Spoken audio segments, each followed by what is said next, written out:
Bom dia a todos. Vai ser muito divertido. Primeiro, porque é uma coisa completamente nova. Segundo, que a primeira vez que nós mostramos isso foi na Harvard desse ano em Denver. E terceiro, porque alguém leu Vitrectomia em Diabetes e achou que o Miguel Burnier agora faz vitrectomia. Então, tem três coisas muito divertidas sobre isso. Então, é assim. Nós sempre fizemos vitrectomia no laboratório. Nós temos uma experiência de mais de 15 anos, especialmente em diagnósticos de lesões ou inflamatórias ou lesões malignas, até o momento que eu fiz uma coisa isso é uma coisa que eu faço muito bem, vou falar uma coisa que eu faço muito bem, que é colocar a gente junto.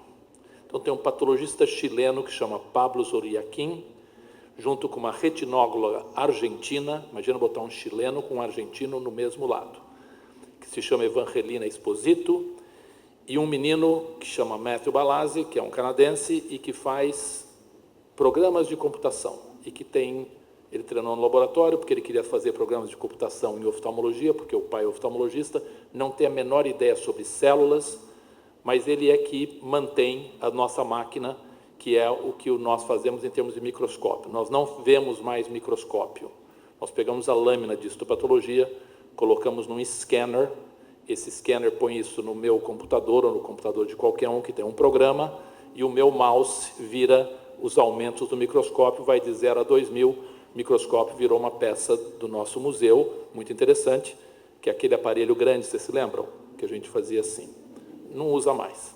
Então, junta essas coisas, as pessoas todas, e eles começam a inventar coisas.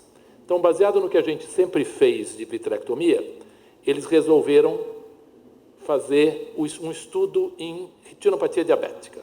Então, primeiro, antes de a gente entrar na retinopatia diabética, deixa eu mostrar o que a gente faz, que sempre fez, que é pegar o espécime do vítreo, fazer um método que foi desenvolvido no laboratório, que nos dá a possibilidade de fazer todas as colorações especiais, a imunistoquímica, e que termina num cell block, que é um bloco de parafina especial para a vitrectomia, que é muito importante, porque é uma documentação do paciente. Então, o paciente tem uma documentação que eu posso sempre voltar àquele bloco e fazer mais cortes, examinar mais células. Isso foi desenvolvido no laboratório há muitos anos, foi evidentemente melhorado com o tempo. E onde é que a gente usa esse tipo de coisa? Deixa eu mostrar dois casos para vocês para a gente entender o problema. Por exemplo, faz uma vitrectomia e obtém as células, eu pego a seringa da vitrectomia, a seringa, a cápsula, centrifugo e obtenho essas células. Por exemplo, esse é um caso de um homem, de uma mulher, desculpe, que tinha KPs e que tem essa lesão óbvia, ela é African American, então ela tem um granuloma lateral coroidiano que deve ser sarcoidose. Ela fez uma vitrectomia não por motivos terapêuticos, não por motivos para tratar a sarcoidose, por motivos de baixa acuidade visual para limpar o vítreo, e tem uma lei no laboratório, ou na McGill, que toda vitrectomia vem para o laboratório. Então a gente olha e vê isso.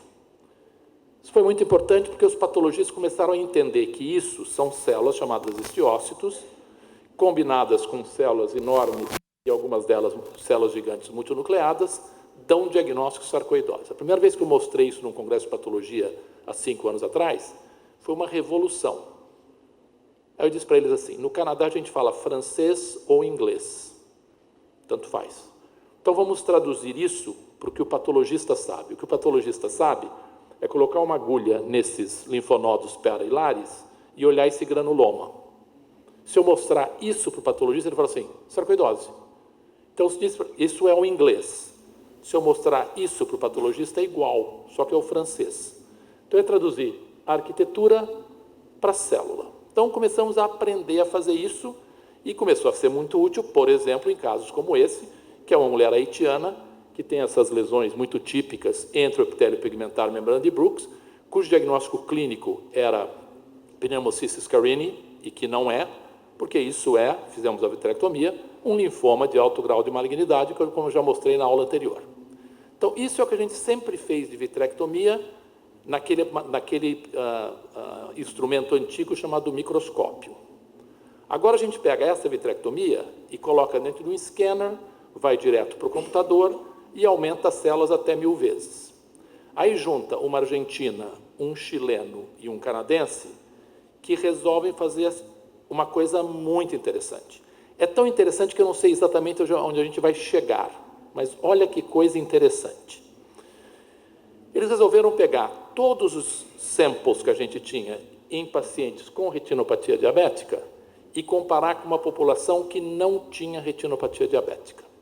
Então, resolveram pegar o seguinte, os primeiros 124 pacientes sucessivos, que eram, por coincidência, 56 diabéticos e 68 não diabéticos, fazer todo esse método de vitrectomia que nós já descrevemos e responder a seguinte pergunta: existem critérios ou aspectos histopatológicos na análise de vitrectomia de pacientes diabéticos que são tão característicos que eu, olhando só a vitrectomia, eu sei que ele é diabético?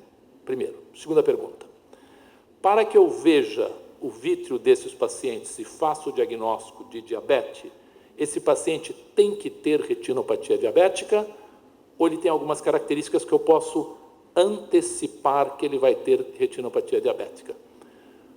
Parece coisa de maluco, mas não é. É muito legal. Então, o que eles fizeram? Ninguém tinha estudado isso. Então, a gente precisa ter critério. Então, primeira coisa, conversaram comigo. Eu falei, olha, acho que uns critérios, por exemplo.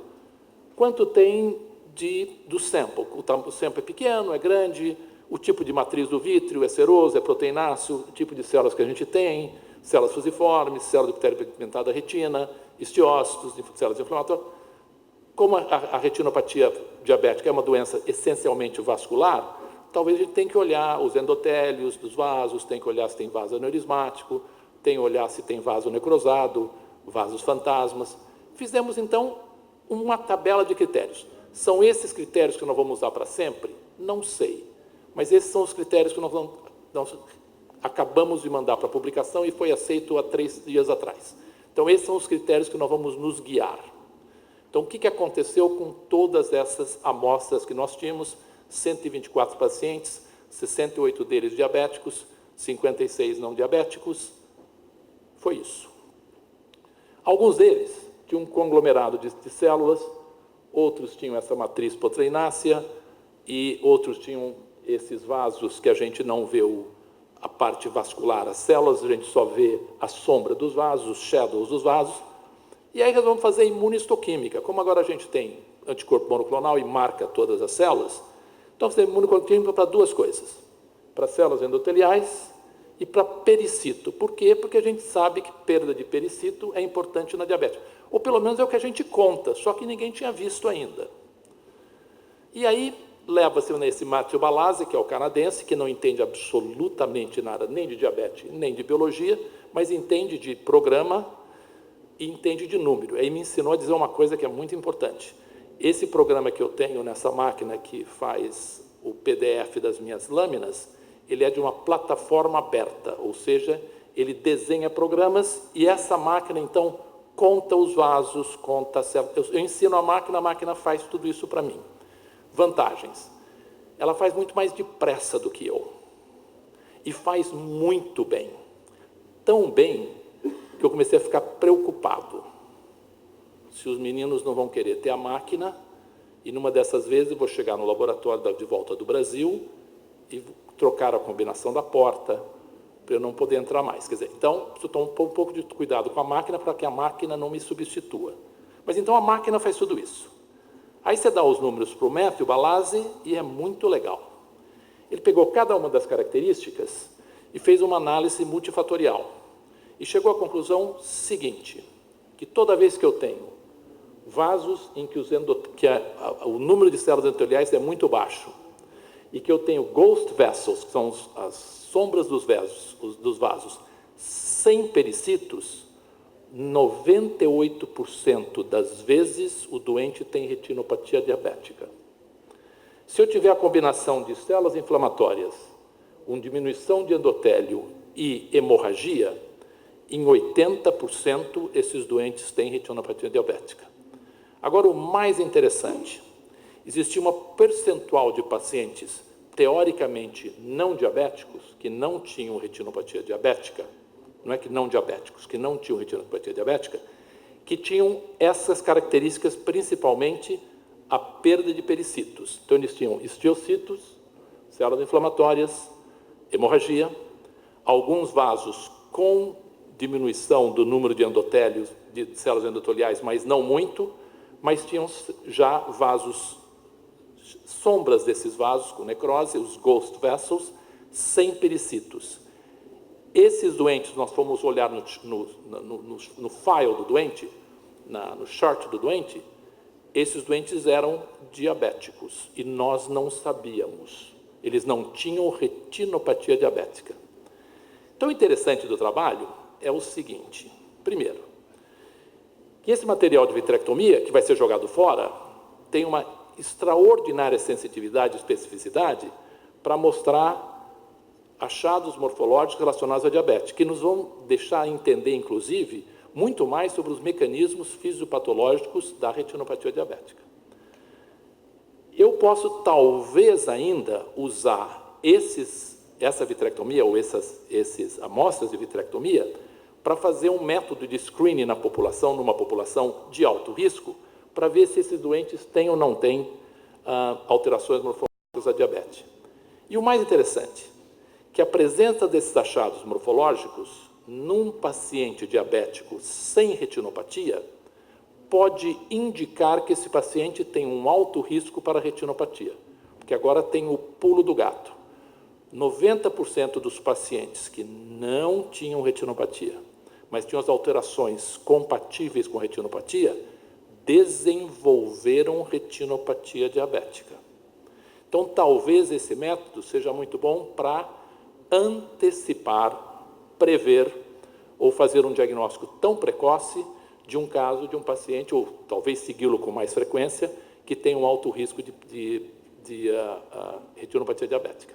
Então, o estudo desse material, que vai ser jogado fora, que vai ser completamente perdido, é interessantíssimo, porque a gente pode aprender sobre retinopatia diabética e, mais do que nunca, nós podemos fazer um diagnóstico precoce que beneficie os nossos pacientes. E, para terminar, eu queria só colocar a vocês que nunca foram ao meu laboratório, muitos de vocês já foram, o que a gente pensa lá e o que está escrito na nossa sala de conferências, que é isso, que nós não fazemos investigação como um exercício intelectual, nós fazemos investigação porque nós temos certeza que os nossos resultados vão beneficiar os nossos pacientes. Muito obrigado.